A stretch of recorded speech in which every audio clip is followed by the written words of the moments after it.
په دې ویډیو کې زه غواړم تاسو ته شپږ مهم موضوعګان وښیم. یو نارمل پیج څه ته وایي، پیج لیاؤټ څه ته وایي، پیج بریک پریویو څه ته وایي، پورټری، لینډسکیپ او پرنټ.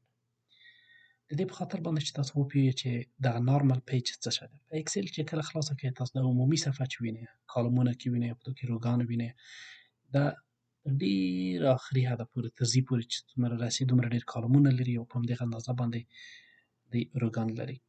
دغه ته نارمل پیج وایي. د دې په خاطر چې تاسو وپوهیږئ چې نارمل پیج په کوم ځای کې پیدا کولی شئ، د اکسل صفحې ته به راشئ، په ښي خوا کې لاندې برخه کې درې وینډوګانې وینئ. یو د جدول علامه وینئ، دغه ته نارمل پیج وایي. صحیح شو؟ دوهم یې پیج لیاؤټ دی. پیج لیاؤټ تاسو هغه صفحه وینئ چې هغه د پرنټ لپاره آماده وي.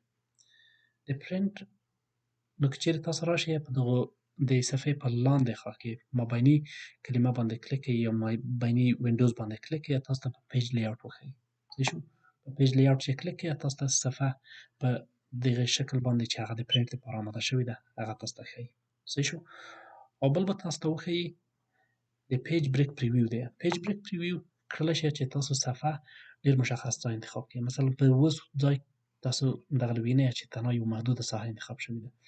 دغه آبي رنګه دیوالونه چې یا خطونه چې دي دا تاسو نیولی شئ. کله چې باندې تاسو ویکتور ورولئ تاسو دا کش کولی شئ چې د پرنټ لپاره څومره ساحه دلته انتخاب شي.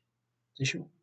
دا ساحه اوس انتخاب شوله. تاسو کولی شئ د ښي خواته، چپې خواته، پورته خواته او هرې خواته انتقال کړئ. مثلا دا اوس ټوله صفحه انتخاب شوې ده. زه غواړم یوازې تنها دغه یوه محدوده ساحه د پرنټ لپاره آماده کړم. نو د پیج لیاؤټ همدغه کار دی. نو تاسو اوس غواړئ بیرته نارمل صفحې ته ولاړ شئ. نارمل صفحې ته چې ځئ تاسو ته دلې په چپه خوا اولي وینډو باندې به کلیک کړئ، په نارمل باندې موږ به بیرته نارمل حالت ته ولاړ شو. صحیح شو؟ پورټری په پیج لیاؤټ کې که چېرې موږ دلته پورته د دغو مینوګانو نه پیج لیاؤټ انتخاب کړو، په پیج لیاؤټ کې موږ اورینټیشن وینو. اورینټیشن باندې به کلیک کړئ. پورټری کومه صفحه چې تاسو په عمودي شکل باندې چاپوئ هغو ته پورټری وایي، او که چېرې صفحه تاسو په لنډسکیپ یا په افقي شکل باندې چاپوئ هغو ته لنډسکیپ وایي. صحیح شو؟ د موږ صفحه اوس په لنډسکیپ شکل ده. د دې په خاطر باندې چې تاسو دا ووینئ نو زه به کنټرول پی یا پرنټ ووایم. کنټرول پی به ووایم، تاسو ته دلته معلومیږي چې موږ صفحه په کوم شکل باندې راځي. نو تاسو که چېرې دلته ورته متوجه وئ د موږ صفحه په لنډسکیپ اورینټیشن ده. صحیح شو؟ زه به بیرته دا ویکتور ووایم چې بیرته شاته ولاړ شم. دلته به د صفحې اورینټیشن تغییر کړم. د صفحې اورینټیشن به پورټری کړم. صفحه اوس پورټری شوله. صحیح شو؟ زه به بیا کنټرول پی یا پرنټ ووایم. موږ به وګورو د موږ صفحه اوس عمودي شوې ده او په عین وخت کې موږ کولی شو په دې ځای کې ورته متوجه شو چې د پورټری اورینټیشن انتخاب شوی دی. صحیح شو؟ یوه بله مهمه موضوع دا ده چې موږ د صفحې نوعیت انتخاب کړو. که چېرې تاسو په دفتري کارونو کې مصروف وئ، لیټر معمول د مکتوب د انتخاب وړ کاغذ دی. د A4 صفحې نه لږ وړوکی دی.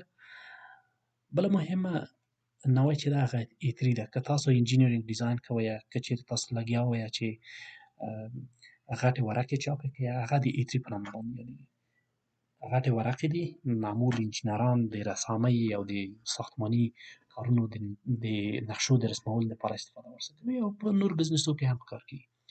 A4 معمول د دفتر کاغذ دی. که چېرې تاسو په پوهنتون کې اوس متوجه شوي یو استادان چپټرونه درکوي، هغه چپټرونه معمول په A4 ورقو کې دي. A5 چې دي دا واړه کتابونه دي. که چېرې تاسو واړه کتابونه لیدلي وي لکه مثلا د A4 چې دوه قطه کې د هغو په اندازه باندې ډېر وړه صفحه. نو کولی شئ تاسو دلته د صفحې سایز انتخاب کړئ نظر د تاسو د ورقو لړلو او د پرنټر ظرفیت ته. صحیح شو؟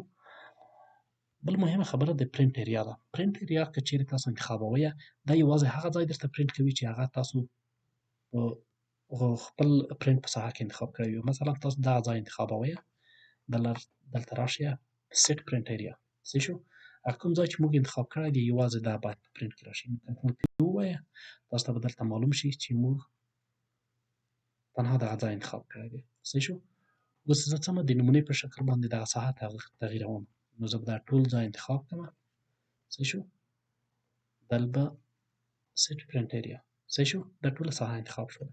زه به اوس دلته کنټرول پی ووایم یا پرنټ، نو ماته به هغه د جدول هغه ساحه وښیي چې هغه ما انتخاب کړې ده.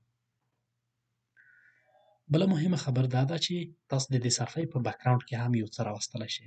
که چیرې په بیکګراوند باندې کلیک کړئ تاسو کیدلی شي چې دلته عکس ورته انتخاب کړئ. عکس د مختلفو ځایونو د انټرنټ نه راولئ، د ون ډرایو نه، یا د تاسو په فلش کوم ځای کې مچولی وي، او یا د کمپیوټر نه.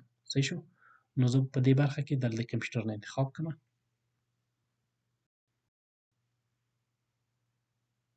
صحیح شو؟ نو د ما په کمپیوټر کې ډېر پکچرونه نشته دي. زه به د نمونې په ډول باندې تاسو ته مثلا دغه پکچر د افغان برید دا زموږ محترم وکیل صاحب دی، د دې عکس دلته د ما کمپیوټر په صفحه باندې دی.